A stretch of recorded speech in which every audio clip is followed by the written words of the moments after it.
No, just a portion. We can save time, Judge, because I was going to ask that be published in its entirety. Could we do it?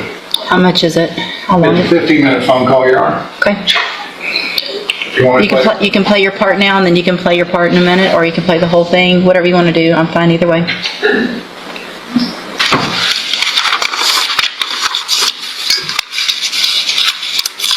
Thank you. Please remain on the line. Hold for acceptance.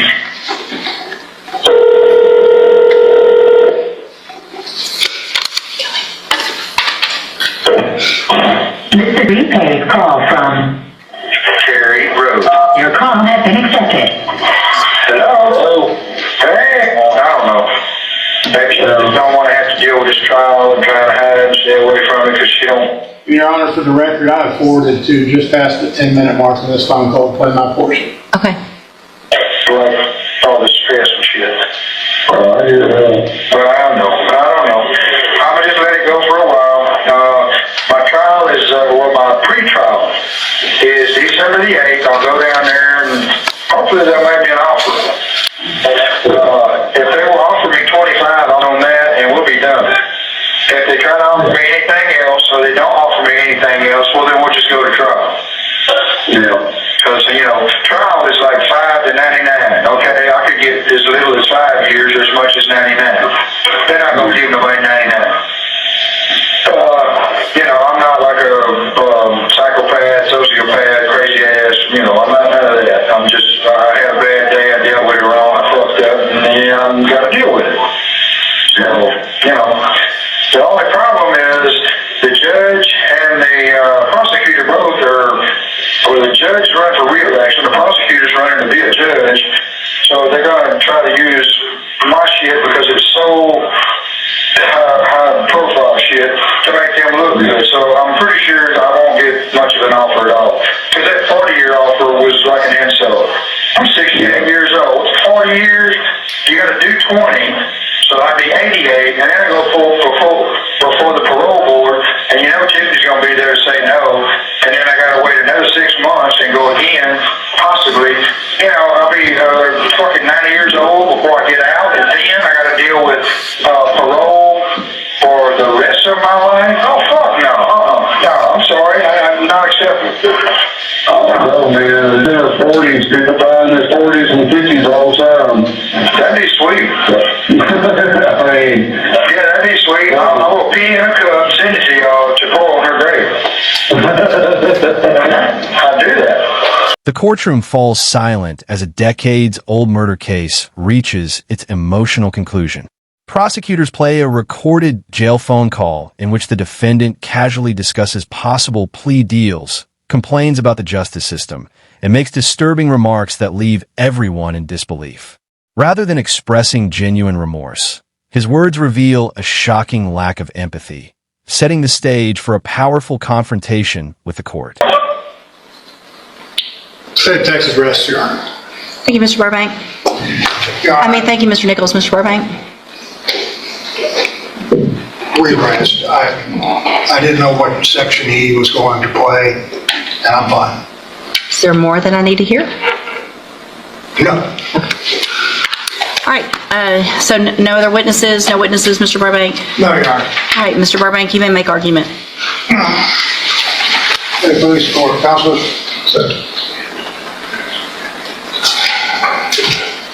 As you well know, we've been doing this a long time, Your Honor.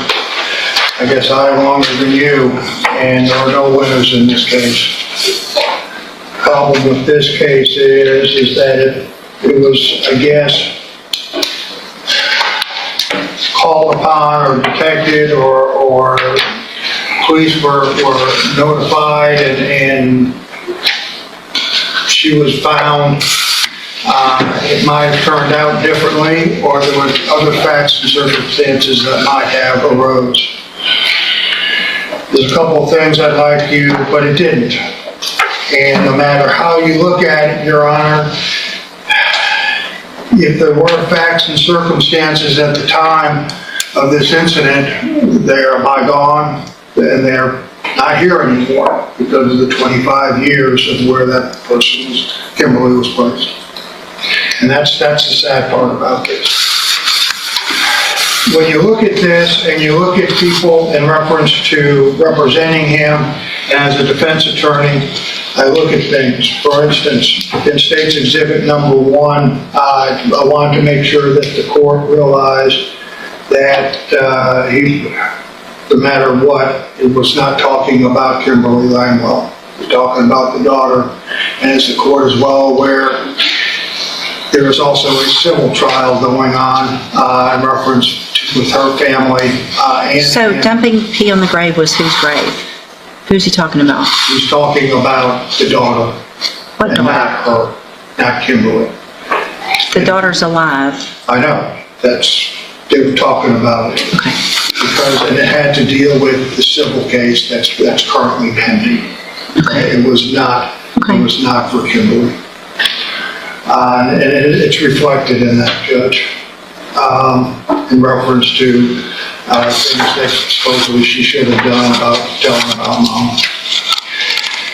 You have a gentleman here, though, unlike a lot of other cases that you see before this court, that has no record. He has gone 68 years, and there is no record. There is nothing there that says he's lived a troubled life. In the sense of that he's had. The defense asked the judge to consider the defendant's age, clean criminal record, and years of productive living before the crime came to light. But the prosecution argues that none of those factors can erase the horrifying reality that the victim's body remained hidden for 25 years while her grieving family searched for answers. They insist that the defendant's actions and his own recorded statements prove he deserves the maximum punishment allowed.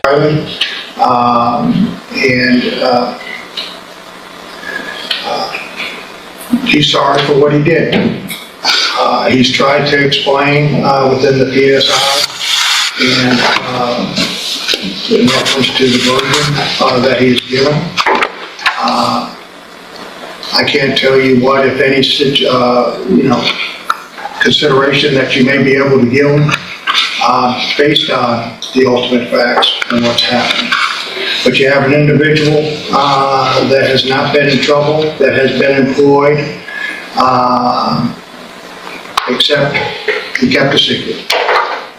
And he kept a secret to the detriment of a family that was grieving at the time and wanted to know where their loved one was, especially a 15-year-old girl, and that he can't erase. I would ask for any consideration, if any, of course, of his age, because of the nature of the offense of being 3B under the Texas Code of the Penal Code and Texas Code of Criminal Procedure. So any consideration that you might give, but there's a cap of 40. Thank you. Thank you, Mr. Burbank. Mr. Nichols, can you play that again for me, please? I just want to make sure I can, Your Honor. I'll represent to the court. He's not talking about Kimberly Langwell. Okay. And I'll make it part of my argument. Okay, go ahead then. The phone call you heard, Judge, was him talking about how it greatly inconvenienced his life to have to deal with the parole board should he ever make it that far. And that, no doubt, Tiffany McGinnis would tell the parole board not to let him out early. That's what he's complaining about. And his son, who's the other end of that phone call, mentions, well, maybe something will happen and she'll die. She's in her 40s. And his response to that is, I would gladly pee on her grave, Your Honor. And the reason I play that, along with a lot of the other evidence we heard today, shows this man has no remorse, no feeling whatsoever for what he did to Tiffany's mother. And what he's done to this family. If you want to testify, you can get up here and testify. Otherwise, you have refrained from doing that, and so stop talking. And on that call, he blames a then 15-year-old girl for not telling him that her mother had moved on. And that's sick and twisted, Your Honor. No more sick and twisted than living in a home with your murdered ex-girlfriend under your floor. A home that he later shared with his common-law wife. A home that no doubt people came and went in for the last 25 years. With Kimberly Langwell buried in a shallow grave under her.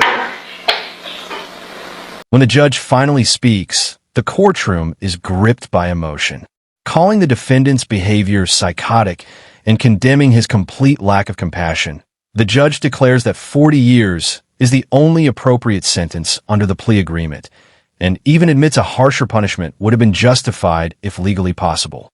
With no right to appeal, the sentence brings a long-awaited sense of justice and closure to the victim's family after a heartbreaking 25-year ordeal.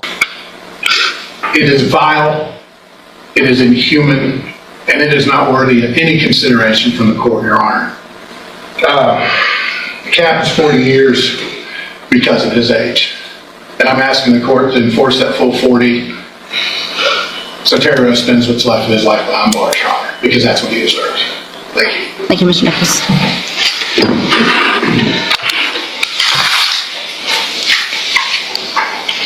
You want us to rise, Your Honor? I don't care. It's not often that I'm at a loss for words, and honestly, it's because I have too many words. And anything I say is not going to help Tiffany and her family other than getting this over with, which is why I pushed this to get done today and not wait until the end of the year or the first part of next year.